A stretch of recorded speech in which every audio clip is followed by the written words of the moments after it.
Maraming salamat po, ma'am.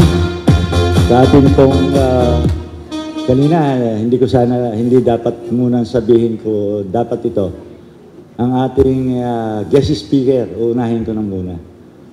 Ang Pride of Indang, Chairman, Attorney George Erwin M. Garcia. Palakpakan po natin ang ating panahing pantangay. Dr. Hernando Robles, Dr. Julio Alaba, Dr. Roderick Paulate. sorry. Roderick Rupido pala. Paulate na. Sorry, sa bilis. Fellow alumni, isang magandang umaga po sa inyong lahat. Alam niyo ho, pagpasok ko rito, naghahanap ako ng kaklase ko. Yung class 79 ng kolehiyo.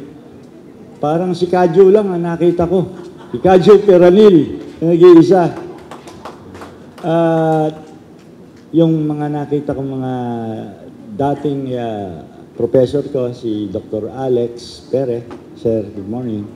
At ang aking mga seniors, sila lang ang natatandaan ko, ang class 73, na una sa akin ang 2 taon ng kolehiyo. Kayo yata ang golden ngayon. Alam nyo, napakalaki ng utang na loob ko rito sa Don Severino Agricultural College. Dito po ako nagtapos ng kolehiyo, class 79, ang masteral ko 97. At dito, kung wala ho ito, siguro wala ako sa aking posisyon ngayon.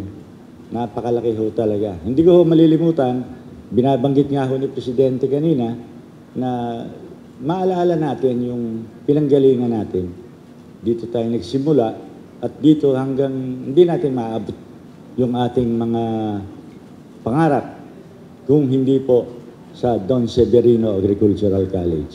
Alam niyo po, nabanggit ni Dr. Robles, nung August 9 nito po lamang, nagkaroon po kami ng MOA between CABSU and LGU, gawa po ng College of Medicine. Natutuwa po ako dahil sa kauna-unahan pong pagkakataon, meron na po tayong medicine course dito. Dati nga po, meron tayong law, di po ba, na medyo lang nawala.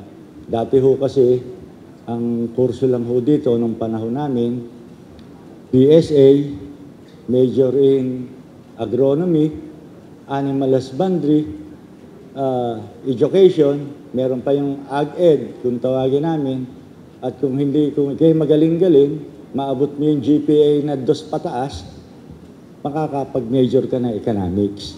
Yung kasabihan namin nung college, na pagka-economics, hindi ka na masyadong hahawak ng asarol at itak. Dahil kami naman, medyo bulo kami, ako'y nabibilang sa bulok, ay doon ako sa agronomy, nag-aasarol at naggagamas dito sa New Aquarland. Kaya ho, napakalaki ng iniunlad ng ating universidad. At kami naman ho, sa pamahalaan bayan ng Indang, dito sa LGU natin, kami buong pusong sumusuporta. At nabanggit ko kay Presidente, sana ho, sa mga susunod pa, may pagpatuloy yung College of Law. Dahil ho, napakagaling ng College of Law kung dito ho manggagaling sa atin ang mga susunod na abogado dito sa ating bayan. Kaya ho, pinagmamalaki ko, lagi ho kasi sinasabi nung araw, pagka nag-a-apply ako nung trabaho, nung 79, saan ba graduate yan? Saka graduate ka ako sa Don Severino Agricultural College. Saan yun? Pagkakabigay ko ho ng biodata, telegramahan na lang kayo. Alam ko na ho yun. Hindi na ho ako tatawagin.